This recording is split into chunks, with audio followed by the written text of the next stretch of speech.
I care about my students an incomprehensible amount.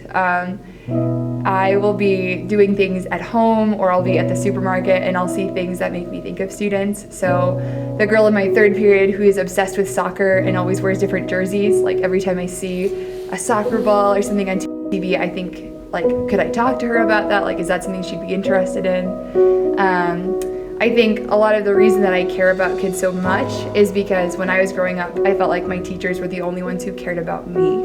And so I think that if somebody doesn't have a support system at home, then my goal is that I can kind of be that person.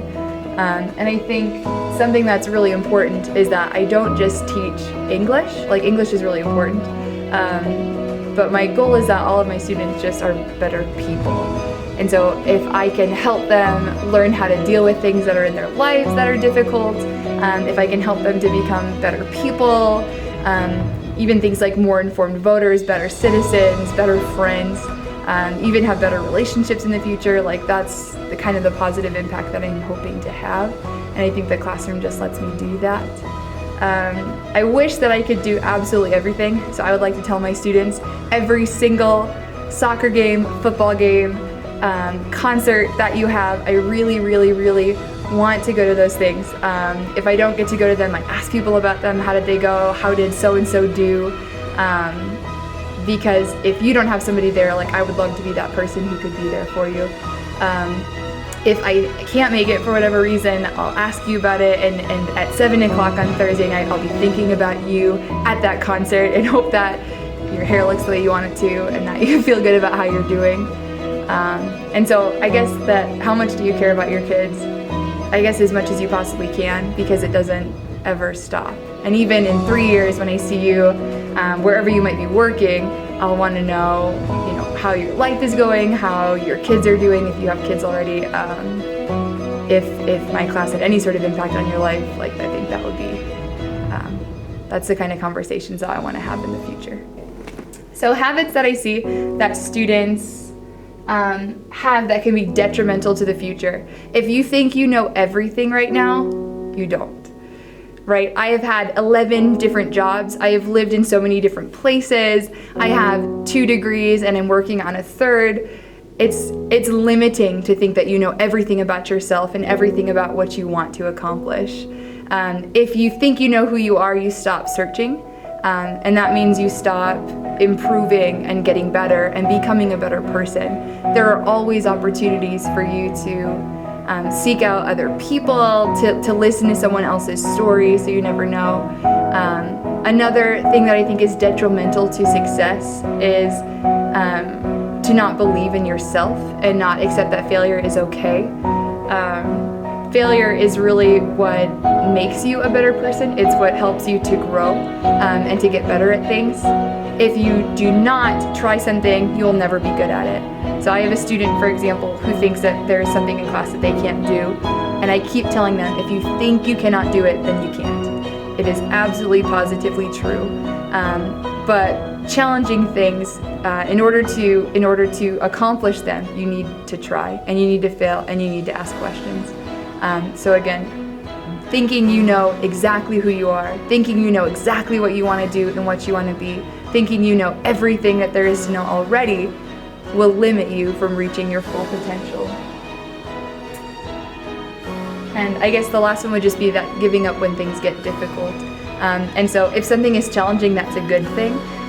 Educators, teachers, we like to call it the wobbly place. So it's the place that you might struggle or need like a hand to help you kind of achieve what you're there for. But that's what teachers are for.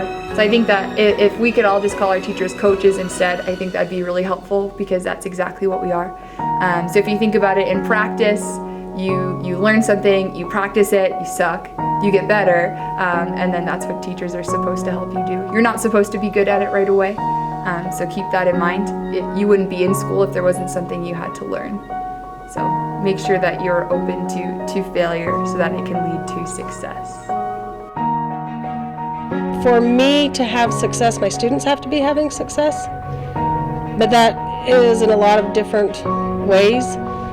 Sometimes you'll just see the lights go on. You can see the excitement in their face when they connect the dots and start to understand something. So for me, that I think is the biggest success, because that tells me that they're thinking and they're doing. For me, that is success. I don't think success is grades. I think it is how much you've learned, because that's what they're going to take with them into the future, is what they've learned, not necessarily their grade.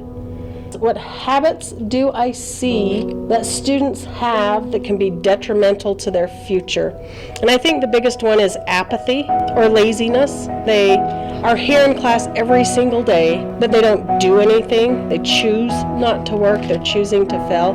I think that is something that affects their future, because it carries into college, it carries into career, it carries into life. And I get that life is tough sometimes, and especially for our students, life is really tough a lot of the times, but you still have to pick yourself up and put one foot in front of the other and keep on going, because you can't just give up in life. Well, you can, but the results are not pretty. So I think that's the biggest one I see, is just the lack of willingness to try. So many times I hear students say, well, I'm not good at English. I suck at English. I can't do it. But they haven't tried. So I think that's the most frustrating. I think if they would just try, they would be surprised at how much success they can have. And I think that relates to life, because eventually you're going to be out there on your own, and you're going to have to try a new job, a different job, a career, an educational path, something that's going to make you uncomfortable, but you've got to do it in order to be successful. You know, there's times where we all have them. Students can be difficult, faculty can be difficult, but what gets me through those days is my kids and my wife. Knowing that there's other people that I'm not in charge of, but there's other people who are relying on me, and in a big fashion relying on me, that I need to make sure that I don't take these days that are bad with me to my house, that I leave it here at school, and that tomorrow's always a brighter day. So I don't hold grudges with the kids. You kids go through ups and downs as much as adults do, so I can't punish you tomorrow for something you did today. So always move forward. And you think about the military, there's other people out there working their tails off. We're in a job, we're not getting shot at, we're not dying, and we get to go to school, we get to go home, we get to do homework, we get to read books, and our freedoms are pretty amazing, and that gets me through difficult days. How do I help students see their future? Well, students, I'm from this neighborhood. I grew up in Ogden, and you know, if I can make it, you guys can make it. It's hard. Ogden can hold on to you and latch on to you and make you question what the heck's going on and be depressed. But you got to go away for a little bit to understand how beautiful this place is. I was able to go to college and go off to other states, and when I went to these other states, I realized how much I missed Ogden, these mountains. The people, the community. And people outside of this place can say what they want, but this is a wonderful place to raise children, have a family, and the way I have kids, my students see their futures. I emulate a positive role model.